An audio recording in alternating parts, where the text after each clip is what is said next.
দাদা, সকাল থেকে আপনারা প্রতারিত গ্রাহকদের নিয়ে ইন্ডিয়ান ব্যাংক দত্তপাড়া শাখায় বিক্ষোভ দেখালেন, শেষ অবস্থা কি বলবেন আপনি? আমরা অ্যাকচুয়াল বেশ কয়েক ঘন্টায় এলাহাবাদ ব্যাংকে, ইন্ডিয়ান ব্যাংক নাম এখন, স্বরূপনগর দত্তপাড়া, এখানে বেশ কয়েক ঘন্টা ধরে আমরা একটা বৃহত্তর আন্দোলন করেছিলাম।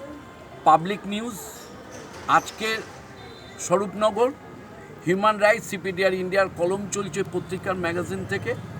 আমরা হিউম্যান রাইটস, সিপিডিআর ইন্ডিয়ার স্বরূপনগর শাখা, বাবু মণ্ডল যখন এই ব্যাপারটা জানিয়েছিল, আমরা সকলে মিলে আসি এবং এই ব্যাপারটা বাদুড়িয়া ব্রাঞ্চ, বিভিন্ন ব্রাঞ্চ, স্বরূপনগর, হাকিমপুর বিভিন্ন ব্রাঞ্চ আছে, এই নিয়ে বিরাট বড় বিভিন্ন বড় ব্রাঞ্চ আছে, ষোড়শত্ব, বৈশাখী, সকলেই এখানে উপস্থিত আছে।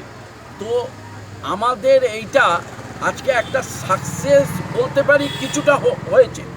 কারণ কীরকম, যে ব্যাংক ম্যানেজার কোনো মতে স্বীকার করছিলেন না, নানা রকম বিগত দিনে ওনাকে ধাক্কা দিয়ে বার করে দেওয়ার চেষ্টা এই সেই স্টাফেরা করেছিল।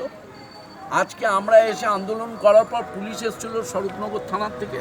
তারা না বলবো না, কোনো খারাপ ব্যবহার করেননি, সুন্দর ব্যবহার করেছেন।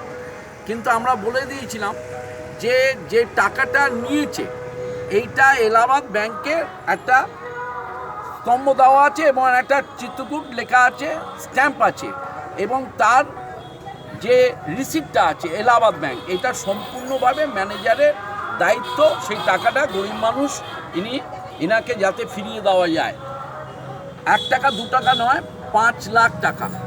তা এই মুহূর্তে আমরা সেই একটা পিটিশন এখানে জমা দিয়েছি, আমরা একটা দরখাস্ত উনি দিয়েছেন ওনার ছেলে, যে এই 5 লাখ টাকাটা এখনও ব্যাংকের বইতে ওঠেনি, সেটা অবিলম্বে তিনি কথা দিয়েছেন এবং দায়িত্ব নিয়েছেন উনি যাতে টাকাটা পান তার সর্বরকমের চেষ্টা করবেন।